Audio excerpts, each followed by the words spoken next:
Praise the lord Jesus my life MS ಚಾನಲನ್ನು ನೋಡುತ್ತಿರುವಂತಹ ನನ್ನೆಲ್ಲ ಆತ್ಮಿಕ ಸ್ನೇಹಿತರಿಗೆ ಹೃತ್ಪೂರ್ವಕವಾದ ವಂದನೆಗಳನ್ನು ಸಲ್ಲಿಸುತ್ತೇನೆ.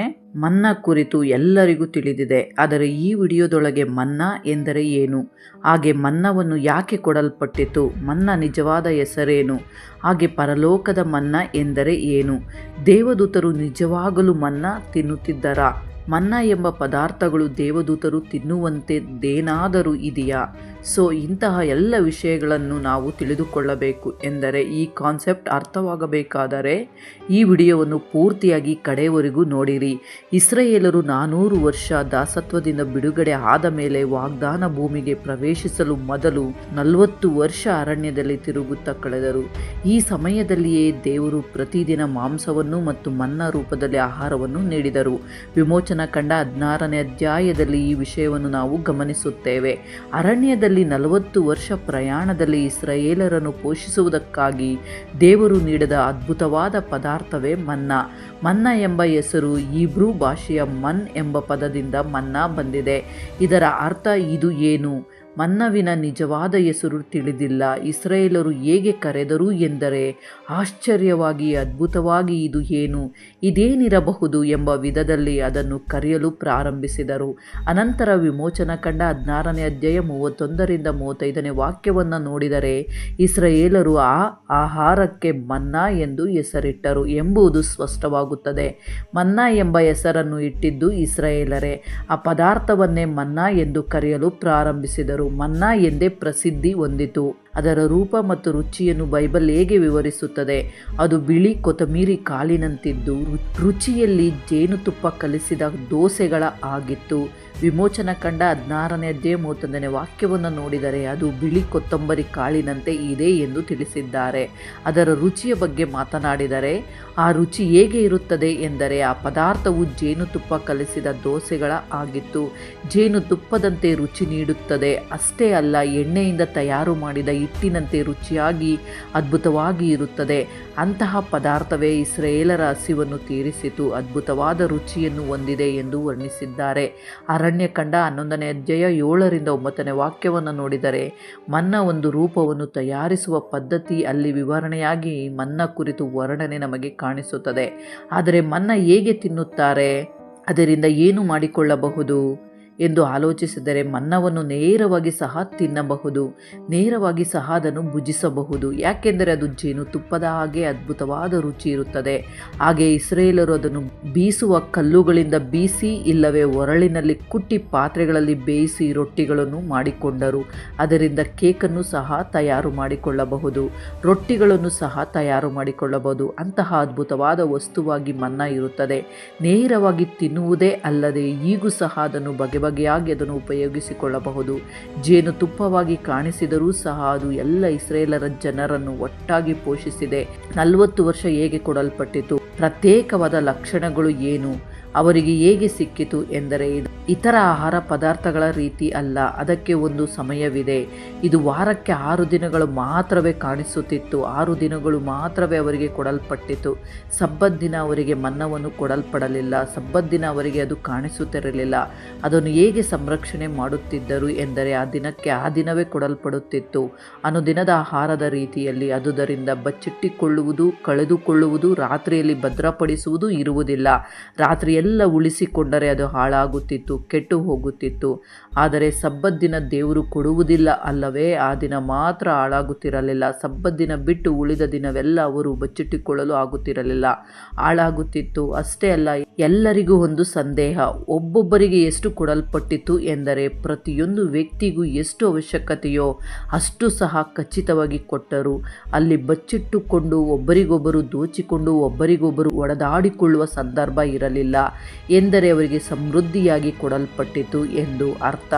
ಆದರೆ ಎಷ್ಟು ಕಾಲ? 40 ವರ್ಷಗಳ ಕಾಲ. 40 ವರ್ಷಗಳ ಕಾಲ ಬಹುತೇಕ 20 ಲಕ್ಷಕ್ಕೂ ಮೇಲಾಗಿ ಇರುವಂತಹ ಪ್ರಜೆಗಳನ್ನು, ಇಸ್ರಾಯೇಲ್ ಪ್ರಜೆಗಳನ್ನು ಅರಣ್ಯದಲ್ಲಿ ಪೋಷಿಸಿದ್ದು ಆಹಾರ.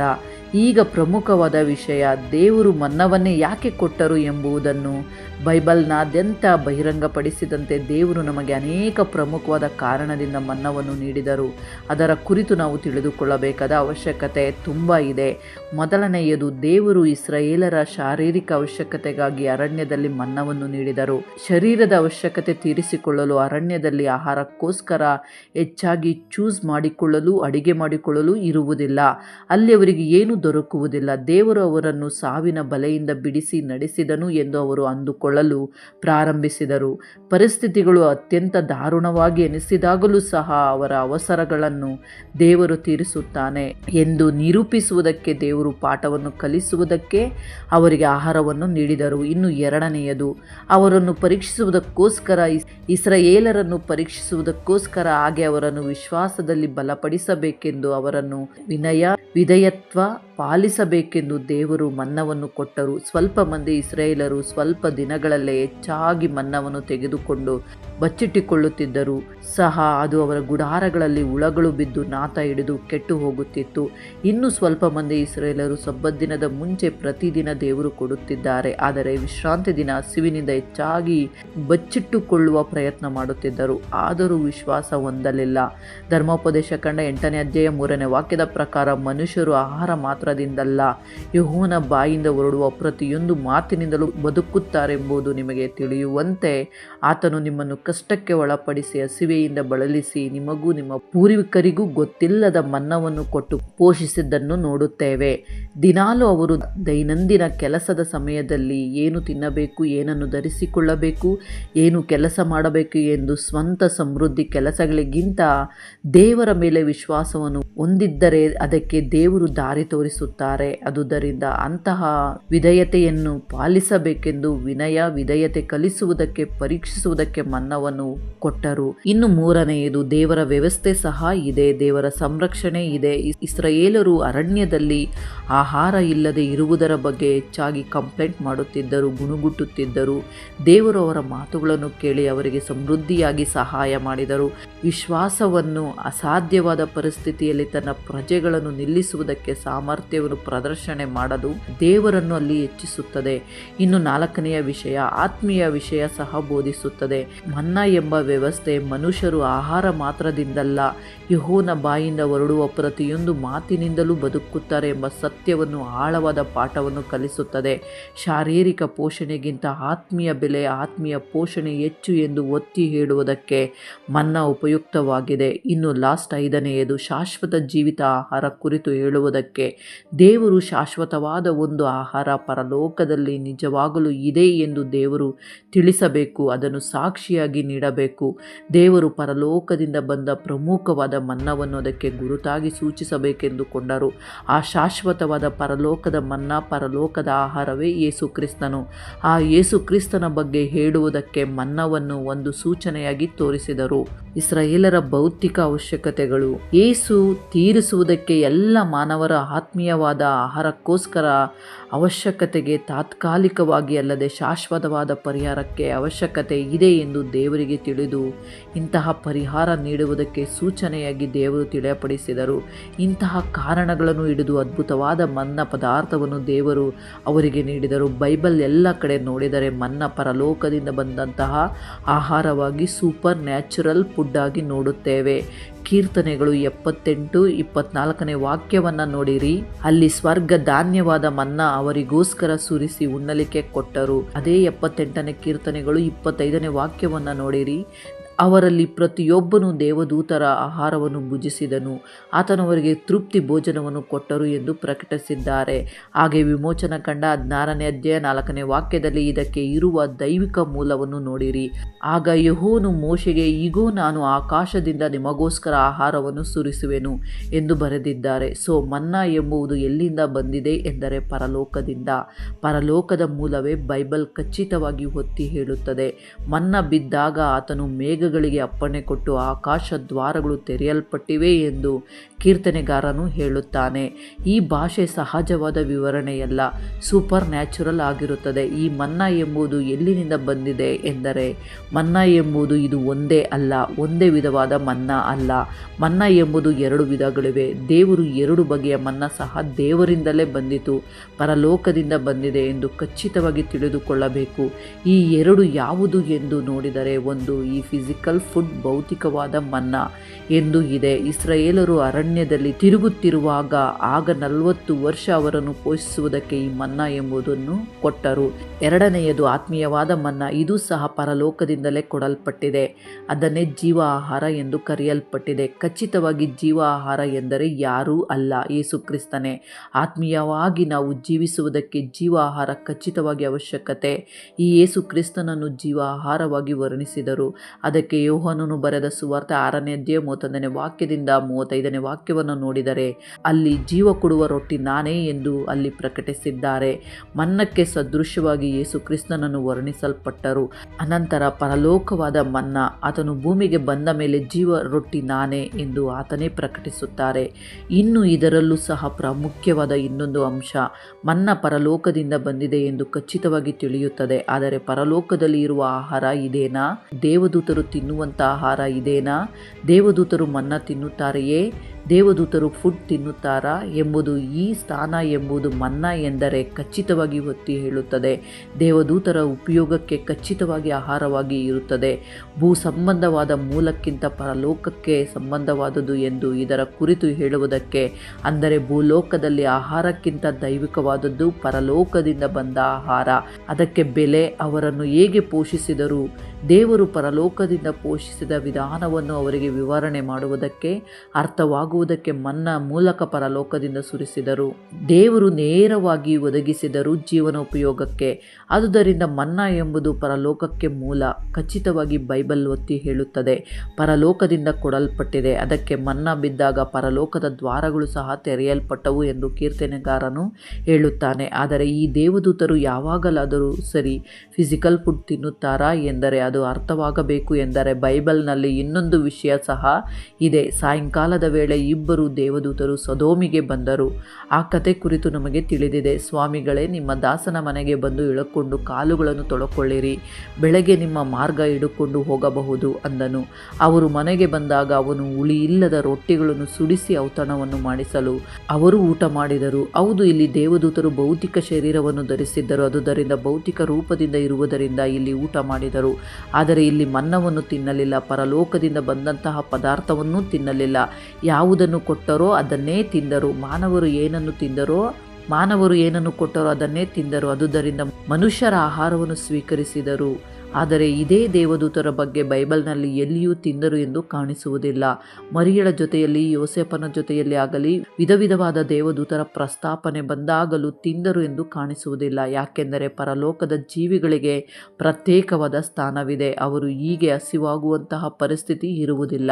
ಇಲ್ಲಿ ಶಾರೀರಿಕ ರೂಪವನ್ನು ಧರಿಸಿದ ನಂತರ ಕೆಲವೊಮ್ಮೆ ಕೆಲವು ಸಂದರ್ಭಗಳಲ್ಲಿ ಅವರು ತಿಂದರು ಎಂದು ನಾವು ನೋಡುತ್ತೇವೆ. ಆದುದರಿಂದ ಅವರ ಅವಶ್ಯಕತೆಯನ್ನು ಹಿಡಿದು, ಅವರ ಪರಿಸ್ಥಿತಿಯನ್ನು ಹಿಡಿದು ಅವರು ತಿನ್ನಬಹುದು, ತಿನ್ನದೇ ಸಹ ಇರಬಹುದು. ದೇವದೂತರು ಮನುಷ್ಯರ ಹಾಗೆ ಆಹಾರವನ್ನು ತಿನ್ನುವಂತಹ ಅವಶ್ಯಕತೆ ಇದೆಯಾ ಎಂದರೆ ಖಚಿತವಾಗಿ ಇಲ್ಲದಿರಬಹುದು. ಯಾಕೆಂದರೆ ಬೈಬಲ್ ಸ್ಪಷ್ಟವಾಗಿ ಇದಕ್ಕೆ ಎಲ್ಲಿಯೂ ಸಮಾಧಾನವು ಕೊಡಲಿಲ್ಲ.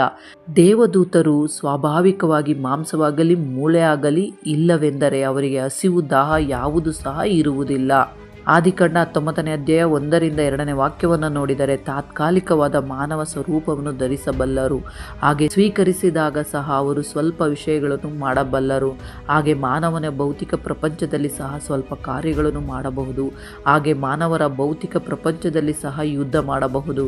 ಹಾಗೆ ಮಾನವನ ಭೌತಿಕ ಪ್ರಪಂಚದಲ್ಲಿ ಸಹ ಮನುಷ್ಯರ ಸಂಗಡ ಸಂಭಾಷಣೆ ಮಾಡಬಹುದು. ಹಾಗೆ ಸಂಭಾಷಣೆ ಮಾಡುವಾಗ ಭಾಷೆ ಯಾವುದು ಮಾತನಾಡುತ್ತಾರೆ ಎಂದರೆ, ಮನುಷ್ಯನಿಗೆ ಯಾವ ಭಾಷೆ ತಿಳಿದಿದೆಯೋ, ಮರಿಯಳ ಬಳಿಗೆ ಯೋಸೇಫನ ಬಳಿಗೆ ಬಂದಾಗ ಅವರಿಗೆ ತಿಳಿದಿರುವ ಭಾಷೆಯಲ್ಲೇ ಮಾತನಾಡಿದರು. ಹಾಗೆ ಯಾರ ಬಳಿಗೆ ಬಂದರೂ ಆ ಸಂದರ್ಭಕ್ಕೆ ತಕ್ಕಂತೆ ಆ ಸಂದರ್ಭವನ್ನು ಹಿಡಿದು ಆ ಮನುಷ್ಯರ ಬಳಿ ಹೇಗೆ ಮಾತನಾಡಬೇಕು ಹಾಗೆ ಮಾತನಾಡುತ್ತಾರೆ. ಯಾಕೆಂದರೆ ಅವರಿಗೆ ಅಂತಹ ಸೂಪರ್ ನ್ಯಾಚುರಲ್ ಪವರ್ಸ್ ಇರುತ್ತದೆ. ಹಾಗೆ ಹೇಗೆ ಮಾಡುತ್ತಾರೆ? ಈ ಭೌತಿಕ ಪ್ರಪಂಚದಲ್ಲಿ ತಿನ್ನುವುದು ಸಹ ಇರುತ್ತದೆ, ಹಾಗೆ ತಿನ್ನುತ್ತಾರೆ ಸಹ. ಅದರ ಒಂದು ಪ್ರತ್ಯೇಕತೆ ಪರಲೋಕದ ಅಸ್ತಿತ್ವವನ್ನು ತಿಳಿಸುವುದಕ್ಕೆ, ಪರಿಶುದ್ಧವಾದ ಯೇಸು ಕ್ರಿಸ್ತನನ್ನು ಪರಿಚಯ ಮಾಡುವುದಕ್ಕೆ. ಕೀರ್ತನೆಗಳು 78ನೇ ಕೀರ್ತನೆ 24ರಿಂದ 25ನೇ ವಾಕ್ಯವನ್ನು ನೋಡಿರಿ. 24ನೇ ವಾಕ್ಯ, ಸ್ವರ್ಗ ಧಾನ್ಯವಾದ ಮನ್ನವನ್ನು ಅವರಿಗೆ ಕೊಟ್ಟರು. 25ನೇ ವಾಕ್ಯ, ಅವರಲ್ಲಿ ಪ್ರತಿಯೊಬ್ಬರು ದೇವದೂತರ ಆಹಾರವನ್ನು ಭುಜಿಸಿದನು, ಆತನು ಅವರಿಗೆ ತೃಪ್ತಿ ಭೋಜನವನ್ನು ಕೊಟ್ಟರು ಎಂದು. ಮುಖ್ಯವಾಗಿ ಈ 25ನೇ ವಾಕ್ಯವೇ ಮನುಷ್ಯರು ದೇವದೂತರ ಆಹಾರವನ್ನು ತಿಂದರು ಎಂದು ನಾವು ನಂಬುತ್ತೇವೆ. ಈ ಸಂದರ್ಭವನ್ನು ಓದುತ್ತಿದ್ದಾಗ ಖಚಿತವಾಗಿ ಮನ್ನವನ್ನೇ ಅವರು ತಿಂದರು, ಅದು ದೇವದೂತರು ತಿನ್ನುವುದು ಎಂದು ನಾವು ಅರ್ಥ ಮಾಡಿಕೊಳ್ಳುತ್ತೇವೆ. ಇದು ಇಬ್ರೂ ಭಾಷೆಗೆ ಹೋದರೆ ಅದು ಲೇಕಾಮ್ ಅಬಿರಾಮ್ ಎಂಬುದು. ಮನ್ನಗೆ ನೀಡಿದ ಕವಿತಾತ್ಮಕ ಹೆಸರು ದೇವದೂತರ ಆಹಾರವಾಗಿಯೇ ಇರುತ್ತದೆ. ಲೇಕಾಮ್ ಎಂದರೆ ಆಹಾರ, ಅಬಿರಾಮ್ ಎಂದರೆ ಬಲಿಷ್ಠರು, ಪರಾಕ್ರಮಿಗಳು ಎಂದು. ಅಂದರೆ ಪರಾಕ್ರಮವಾದ ರಾಜರಿಗೆ, ರಾಜರ ಕುಟುಂಬಗಳಿಗೆ ಉಪಯೋಗಿಸುವಂತಹ ಪದಾರ್ಥ ಕುರಿತು ವರ್ಣಿಸಲ್ಪಟ್ಟಂತಹ ಕವನ ಇದು. 68ನೇ ಕೀರ್ತನೆ 30ನೇ ವಾಕ್ಯದಲ್ಲೂ ಸಹ ಅದೇ ಪದ ಅಬಿರಾಮ್ ಎಂಬ ಪದವನ್ನು ಉಪಯೋಗಿಸುತ್ತಾರೆ. ರಾಜರಿಗೆ, ರಾಜಕುಮಾರರಿಗೆ, ಪ್ರಭುಗಳಿಗೆ ಸರಿ ಹೊಂದುವಂತಹ ಆಹಾರ ಮನುಷ್ಯರು ತಿಂದರು. ಇನ್ನು ಅದನ್ನು ಕ್ಲಿಯರ್ ಆಗಿ ಹೇಳಬೇಕಾದರೆ ಅವರು ಪೂರ್ತಿಯಾಗಿ ರಾಜರು, ರಾಜಕುಮಾರರು ಪರಿಪೂರ್ಣವಾಗಿ ಎಷ್ಟು ಬೇಕೋ ಅಷ್ಟು ತಿನ್ನುತ್ತಾರಲ್ಲವ, ಹಾಗೆ ಸಂಪೂರ್ಣವಾಗಿ ಆಹಾರವನ್ನು ಕಳುಹಿಸಿದರು ಎಂದು ಪ್ರತ್ಯೇಕವಾಗಿ ಪರಲೋಕದ ಸ್ವಭಾವವನ್ನು, ದೈವಿಕ ಸ್ವಭಾವವನ್ನು ಒತ್ತಿ ಹೇಳುವುದಕ್ಕೆ ಈ ವಿಷಯದ ಸಂಭಾಷಣೆ ನಡೆಯಿತು. ಅದಕ್ಕೆ ಅದನ್ನು ಒಂದು ಕವನದ ಅಲಂಕಾರದ ರೂಪದಲ್ಲಿ ಹೇಳಲು ನಡೆದಿದೆ. ಮೆಟೋಫೋರಿಕಲ್ ಮೀನಿಂಗ್ ಅನ್ನುತ್ತಾರೆ. ಏಂಜಲ್ ಫುಡ್ಸ್ ಎಂಬುದು ಒಂದು ಮೆಟೋಫೋರ್ ಆಗಿ ಇದೆ ಎಂದು ತಿಳಿಯುತ್ತದೆ. ಆದರೆ ಹೊಸ ಒಡಂಬಡಿಕೆಯಲ್ಲಿ ಇರುವಂತಹ ಅಂಶಗಳನ್ನು ಹಿಡಿದು ಮನ್ನಾ ಕುರಿತು ಪ್ರತ್ಯೇಕವಾಗಿ ಹೇಳುತ್ತಾರೆ.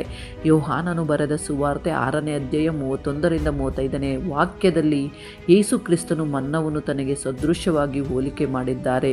ಜೀವ ಕೊಡುವ ರೊಟ್ಟಿ ನಾನೇ ಎಂದು ಪ್ರಕಟಿಸಿದರು. ನಮ್ಮ ಹಿರಿಯರು ಅಡವಿಯಲ್ಲಿ ಮನ್ನ ತಿಂದು ಮರಣಿಸಿದರು. ಆದರೆ ಯೇಸು ಹೇಳುತ್ತಾರೆ, ನನ್ನಿಂದ ದೊರೆಯುವ ಜೀವ ರೊಟ್ಟಿಯನ್ನು ತಿಂದವರು ನಿತ್ಯ ಜೀವಿಸುತ್ತಾರೆ.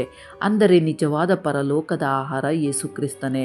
ಕೊರಿಂಥದವರಿಗೆ ಬರೆದ ಪತ್ರಿಕೆ 10ನೇ ಅಧ್ಯಾಯ 3ನೇ ವಾಕ್ಯವನ್ನು ನೋಡಿರಿ. ಪೌಲನು ಮನ್ನವನ್ನು ಆತ್ಮಿಕ ಸಂಬಂಧವಾದ ಒಂದೇ ಆಹಾರಕ್ಕೆ ಸೂಚಿಸುತ್ತಾರೆ. ಅವರೆಲ್ಲರೂ ದೈವಿಕವಾದ ಒಂದೇ ಆಹಾರವನ್ನು ತಿಂದರು ಎಂದು. ಪ್ರಕಟಣೆ ಗ್ರಂಥ 2ನೇ ಅಧ್ಯಾಯ 17ನೇ ವಾಕ್ಯದಲ್ಲೂ ಸಹ ಈ ಭೂ ಸಂಬಂಧವಾದ ಮನ್ನವನ್ನು ಶಾಶ್ವತವಾದ ಆತ್ಮೀಯ ಪೋಷಣೆಯೊಂದಿಗೆ ಸಂಪರ್ಕಿಸುತ್ತಾ, ಅಂದರೆ ಈ ಮನ್ನವನ್ನು ಪರಲೋಕದ ಸಂಬಂಧವಾದ ಅದರೊಂದಿಗೆ ನಿತ್ಯ ಜೀವ ಜೀವಿಸುವಂಥದ್ದೊಂದಿಗೆ ಲಿಂಕ್ ಮಾಡುತ್ತಾ, ಯಾವನು ಜಯ ಹೊಂದುತ್ತಾನೋ ಅವನಿಗೆ ಬಚ್ಚಿಟ್ಟಿರುವ ಮನ್ನವೆಂಬ ಆಹಾರವನ್ನು ಕೊಡುವೆನು ಎಂದು ವಾಗ್ದಾನ ಮಾಡಲಾಗಿದೆ. ಬಚ್ಚಿಟ್ಟಿರುವ ಮನ್ನ ಎಂದು ಕಾಣಿಸುತ್ತದೆ, ಅಂದರೆ ಅಲ್ಲಿ ಬಚ್ಚಿಟ್ಟಿರುವ ಮನ್ನವನ್ನು ಕೊಡುವೆನು ಎಂದು ವಾಗ್ದಾನ ಮಾಡಲಾಗಿದೆ. ಜಯ ಹೊಂದಿದವರು ಹೊಂದಿಕೊಳ್ಳುವಂತಹ ಮನ್ನಾ ಅದು. ದೇವರ ಸಂಬಂಧವಾದ ನಿಜವಾದ ಮನ್ನಾ, ನಿಜವಾದ ಆತ್ಮೀಯ ಮನ್ನಾ ಹೊಂದಿಕೊಳ್ಳುವುದಕ್ಕೆ ಕೇವಲ ಯೇಸು ಕ್ರಿಸ್ತನು ಒಬ್ಬರೇ ಮಾರ್ಗ. ಮನ್ನಾ ಎಂಬುದು ಅನೇಕ ವಿಧವಾಗಿ ಯೇಸು ಕ್ರಿಸ್ತನಿಗೆ ಹೋಲಿಕೆಯಾಗಿದೆ ಮತ್ತು ಯೇಸು ಕ್ರಿಸ್ತನು ಅದರಂತೆಯೇ ಸೂಚನೆಯಾಗಿ ಇದ್ದಾರೆ. ಯೇಸು ಕ್ರಿಸ್ತನು ಪ್ರಬಲವಾದ ಉದಾಹರಣೆ ಮತ್ತು ಮಾದರಿಯಾಗಿ ಸೇವೆ ಸಲ್ಲಿಸಿದರು. ಅದರಲ್ಲಿ ಮೊದಲನೆಯದು ಪ್ರತಿದಿನದ ಅವಶ್ಯಕತೆ. ಅಂದರೆ ಪ್ರತಿದಿನ ಬೇಕಾಗಿರುವುದು ಏನು? ಮನ್ನವನ್ನು ಪ್ರತಿದಿನ ಹೇಗೆ ಸ್ವೀಕರಿಸುತ್ತಿದ್ದೇವೋ ವಿಶ್ವಾಸಿಗಳಿಗೆ ಯೇಸು ಕ್ರಿಸ್ತನಿಂದ ಸಹ ಆತ್ಮೀಯ ಪೋಷಣೆ ಅವಶ್ಯಕತೆ. ಪ್ರತಿದಿನ ವಾಕ್ಯವು ಇರಬೇಕು, ಪ್ರತಿದಿನ ವಾಕ್ಯವನ್ನು ಓದಬೇಕು, ವಾಕ್ಯವನ್ನು ಕೇಳಬೇಕು. ಹಾಗೆ ಪ್ರತಿದಿನ ಆತ್ಮೀಯವಾದ ಪ್ರಾರ್ಥನೆ ಅವಶ್ಯಕತೆ, ಅಂತಹ ಪೋಷಣೆ ಅವಶ್ಯಕತೆ. ಇನ್ನು ಎರಡನೆಯದು ಪರಲೋಕದ ಮೂಲ. ಮನ್ನ ಪರಲೋಕದಿಂದ ಬಂದಂತೆ ಯೇಸು ಕ್ರಿಸ್ತನು ಸಹ ಪರಲೋಕದಿಂದ ಬಂದವರು. ಮನ್ನ ಯೇಸು ಕ್ರಿಸ್ತನು ಇಬ್ಬರು ಸಹ ಪರಲೋಕದಿಂದಲೇ ಇಳಿದು ಬಂದರು, ಪರಲೋಕದ ನಿವಾಸಿಗಳೇ. ಮೂರನೆಯದು ಜೀವ ನೀಡುವುದು. ಮನ್ನ ಭೌತಿಕ ಬದುಕನ್ನು ಉಳಿಸಿತು, ಯೇಸು ಕ್ರಿಸ್ತನು ನಿತ್ಯ ಜೀವ ಕೊಡುತ್ತಾನೆ. ಇನ್ನು ನಾಲ್ಕನೆಯದು ಎಲ್ಲರಿಗೂ ಲಭ್ಯತೆ. ಮನ್ನವನ್ನು ಎಲ್ಲ ಇಸ್ರೇಲರು ಪಡೆದರು.